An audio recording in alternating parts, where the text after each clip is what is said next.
enormous in their hate for me, and I welcome their hatred.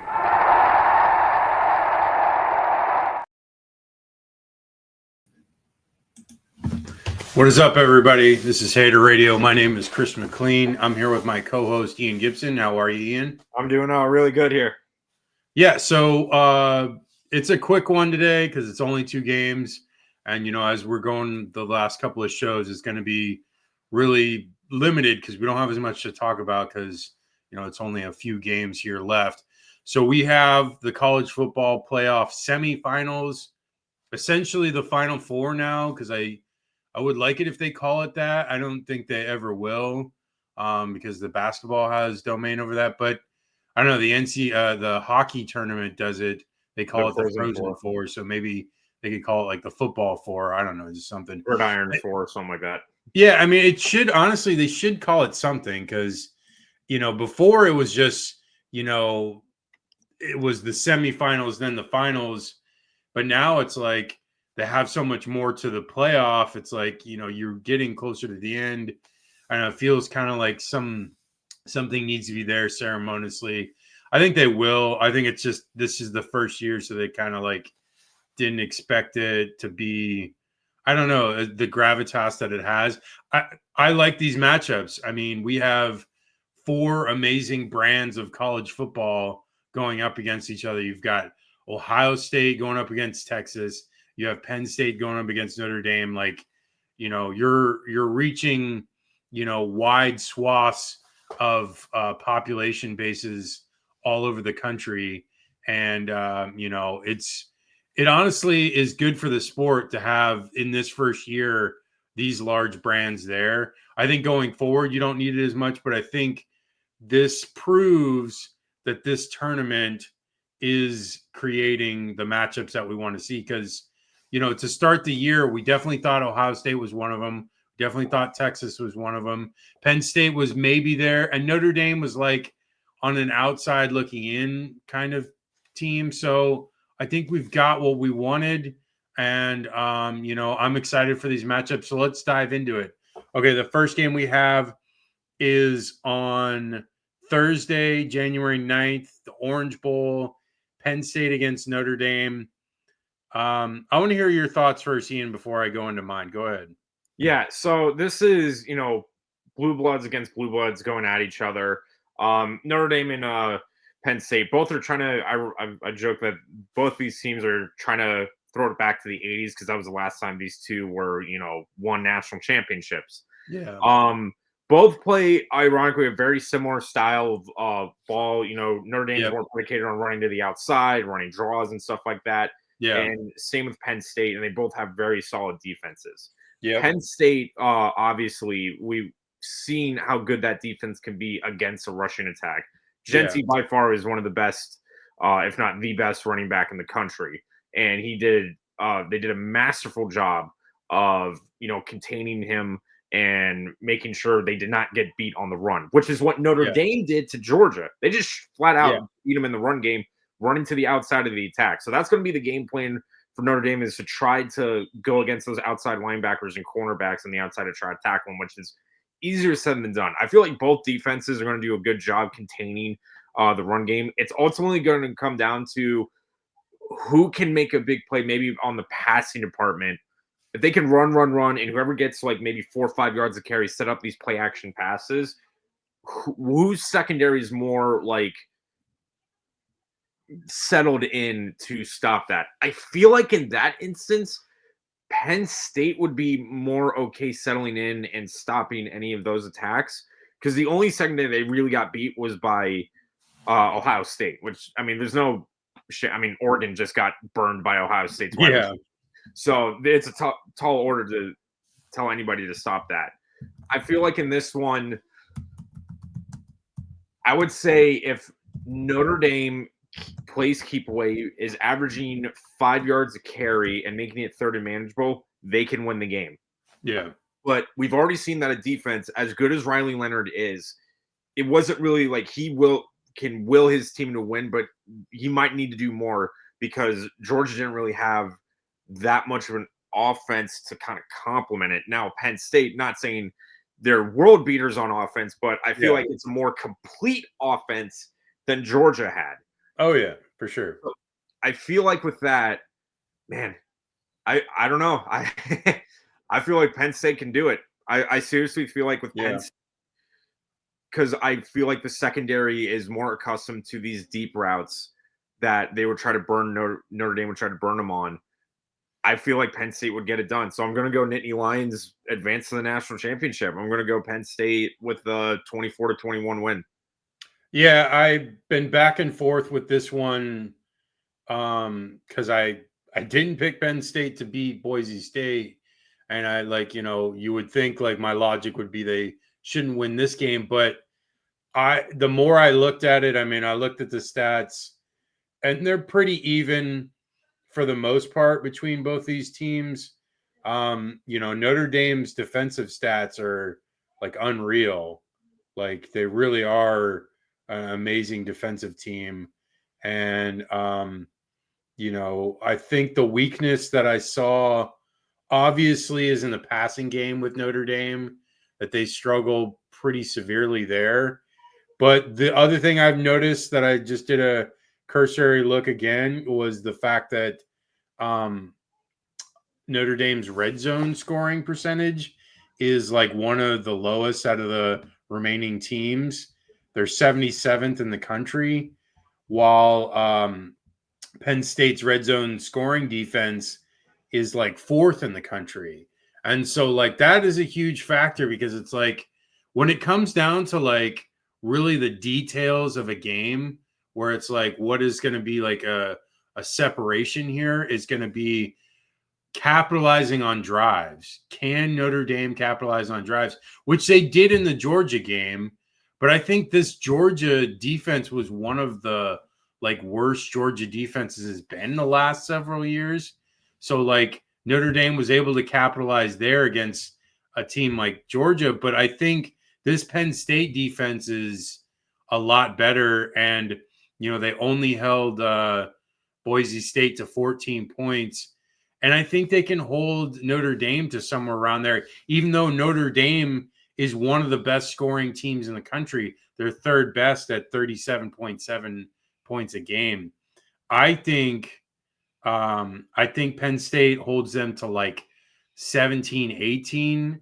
And then conversely, on the Penn State side of the ball, when they have it on offense, I think Penn State can score enough. I don't think they have to score a ton. I think they have to score like, I don't know, 23, 24. And, that makes a difference in the game.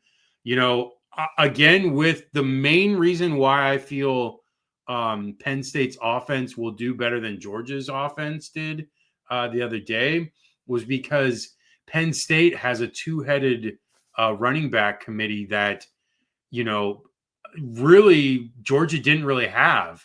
Georgia has ETN, but ETN only put up like 500 yards this year. Katron Allen and Nick Singleton, those guys are really good. I mean, they've put up a ton of yards all year, and they looked really good against Boise. I know Nick Singleton only really had that one run outside of the rest of what he did, but still, Katron Allen is a beast. And I think they're going to be able to run on Notre Dame a little bit, especially with the injuries that Notre Dame's dealing with, especially on the D line and some other guys as well. So, like, it's definitely going to be close. I feel like Notre Dame has been playing very good the last couple of weeks, and obviously proved it against Indiana and Georgia here. But I feel like Penn State's going to do it, and maybe now we'll lose the joking moniker of Big Game James. Maybe he actually is proving it right. And if he does win this game, I think if he wins this game and doesn't win the championship, I think he's probably gone past that Big Game James moniker, like jokingly. I think he is rightfully there because, like, getting to a championship game and they don't win, it may not be that end of the world for them, because just getting there will be a big deal considering they haven't gotten into the playoff, in the full 10 years that it's been around. So, yeah. So I feel like Penn State's going to do it. I'm going to go with Penn State winning 23-18. I know it's a weird score, but I feel like it's going to be one of those weird ones where like maybe there's a safety or something, or like a bunch of field goals. I actually feel like that's what's going to happen. I feel like Notre Dame's going to be able to move the ball a decent amount, but Penn State's going to be able to clamp up and force them into field goals, and that might be the difference in the game. Okay, moving on to Friday's game, January 10th. Texas going up against Ohio State in Dallas in the Cotton Bowl. Ohio State is one of the most talented teams in the country, arguably the most talented. They've been mentioned as one of the best teams all year, and they're getting to the semifinals again for the third time in 4 or 5 years, which, considering they've lost to Michigan so many times, is a pretty good accomplishment. But Ian, I want to hear your thoughts, and then I'll go into mine. So obviously, we've always discussed between Texas and Ohio State how good the offenses are. Ohio State with Jeremiah Smith and Will Howard, and those great wide receivers. We always talk about how good the offense is. Same with Texas with Quinn Ewers and Bond and all those guys. But again, and as I mentioned last week, the one thing that has been overlooked, and I mentioned it with both of them, has been the defenses. Yeah. Texas and Ohio State both led the SEC and Big Ten in yards allowed per game. So, and we saw it again, especially with we saw it with one half with Texas, let's be honest, because after the third quarter, it kind of went off the rails there. Yeah. But we saw it with Ohio State too, how really good this defense is. Texas only allows an average of 277 yards a game this year. Ohio State only allows 244 yards a game. So this is what I feel like who's going to have the better defense to, play out, force turnovers, or at least make more stops on this one. I feel like with that, Texas, they still haven't played. Seriously, it feels like they haven't played a full 4-quarter game in the last 3-4 games of the season. That's true. And that goes back to the Clemson game. They had a great first half, but Clemson came back in and they just fell asleep at the wheel. Same with the Peach Bowl. They let Arizona State back into it and were very lucky that, Quinn Ewers has a great arm on 4th and 13. And obviously they had an awful game against Georgia, and then, they beat A&M, then the defense won that one. Defense has won a lot of these games. You're going to need the offense to show up here, especially against this Ohio State defense, because they just put on a clinic against Oregon on how to, stop an attack like that. Yeah. So I feel like with that, man, I don't know. Ohio State just kind of has proven more to me. I feel like with Ohio State's defense shutting down Oregon, because Ohio State's defense has been consistent all these weeks. Not that Texas's hasn't. It's just when they are down in those moments, they get beat, and they get beat bad on those plays. I feel like with Ohio State, they're going to do what they did with Oregon. Chip Kelly's going to run a lot of motion plays with the wide receivers and try to confuse Texas. We saw the Georgia do the same thing to try to, jump on their counts. I feel like Ohio State's going to just find a way to smother Texas to where they're forcing it into predictable situations. And the Texas defense they're going to be on the field for too long and they're going to be worn out. So I feel like the Buckeyes are going to find a way to get this one done. I'm going to go Ohio State. Wayne, I'll go with let's go with the 27-23 win for Ohio State. Yeah, I mean, I think this game is probably more evenly matched than the Notre Dame Penn State game. I think both these teams have amazing defenses. Not that Notre Dame and Penn State don't either. They do. But I think offensively, they kind of match each other too, because, these are two high-powered offenses that put up a ton of points. And, I think they're more diverse than both of those teams, because I think both Notre Dame and Penn State rely on the run a little more than these two teams. No,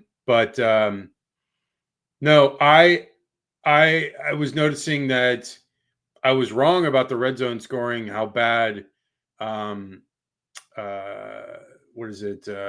Notre Dame was. It's actually Texas's red zone scoring on offense is 108th. So they're the one of the worst in the country. And both Texas and Ohio State are the top two red zone scoring defenses in the country. So if that is something that may be a problem there, that may be a huge problem for Texas again. I mean, you saw it in the SEC championship game where Texas couldn't finalize on drives.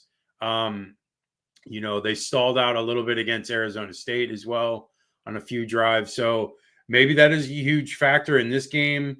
Um, Ohio State defensively is just amazing all around. And the only thing that they're lacking in is they're bad at forcing turnovers, and they allow QBs to have a decent completion percentage. You know, I think, with this Texas team, Texas creates a lot of turnovers. So maybe that's a way for Texas to stay in this game is if they can force some turnovers to be able to get some extra possessions. Um, I don't know what I'm going to pick. Like I thought I was going to pick Texas coming into this game like last night and thinking about it. I want to pick Texas because I think Quinn Ewers is a better quarterback than Will Howard. And I think that actually might be the difference because Will Howard has been prone to some bad games. And Quinn has as well, but I feel like, Quinn is an upper echelon quarterback while Will Howard is not even being like mentioned that much for like NFL picks wise, like draft wise. Maybe he is. Maybe I'm not seeing it. I just haven't seen it on the stuff I'm seeing on my timeline on Twitter. So I like Quinn Ewers better, and I think that might be the difference. All being equal, which I think everything is pretty equal for both these teams. So I'm going to say Will Howard makes some mistakes, puts Ohio State in bad position, and then Quinn Ewers does enough to take advantage of it. I'm going to say it's another low scoring game. I'm going to say it's going to be like 27 to like 24 Texas. And, I wouldn't be surprised if Ohio State does the reverse and it's 27-24 Ohio State. But I feel like that Ohio State will make a mistake here or there. Will Howard will specifically, and that'll be the difference in the game. Okay, those are the games. Those are our predictions. The games are coming up on Thursday and Friday. Enjoy those.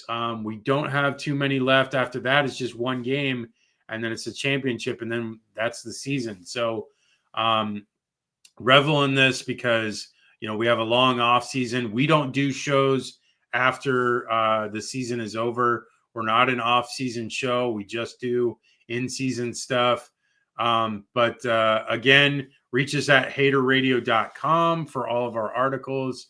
For our socials, we're on all of them. You can type in Hater Radio and it comes up for YouTube, Facebook, TikTok, Threads, Instagram, X, Twitter, for all those. Ian, what are your socials before we go? Yeah, it's at G_Gator_G for Instagram, YouTube, and Twitter. I also wanted to make a quick shout out. This happened on Friday night. Shout out to GJ Klein and Texas State taking over a program that did not have a winning season in 11 years. He has led Texas State to back-to-back bowl wins and 8-5 records and number one in the Sun Belt in offense both seasons. Wanted to give a quick shout out to that one because a lot of people talk about famous turnarounds. I think that's the best turnaround in college football these past 2 years. Yeah, definitely. Their offense is amazing. And shout out to that North Texas quarterback who had not played since like freshman year and like put up like 390 yards record. Yeah. It was crazy.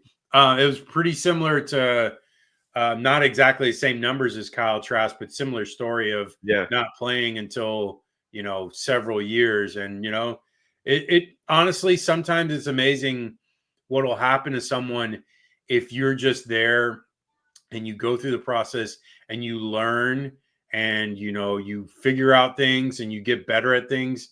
And, when time comes and you get your shot, Kyle Trask made the most of it, and he turned into a second round NFL pick, and he's still making money as an NFL quarterback. I know it's a backup, but he's still there on the Bucs team.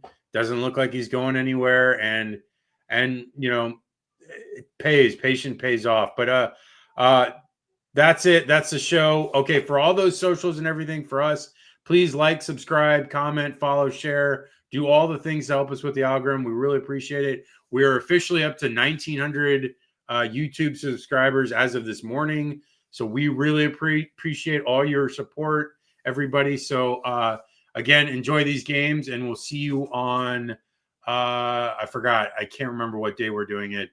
It's what is it? The games are Friday. Oh, Saturday. That's what we talked about. So we'll do a show on Saturday.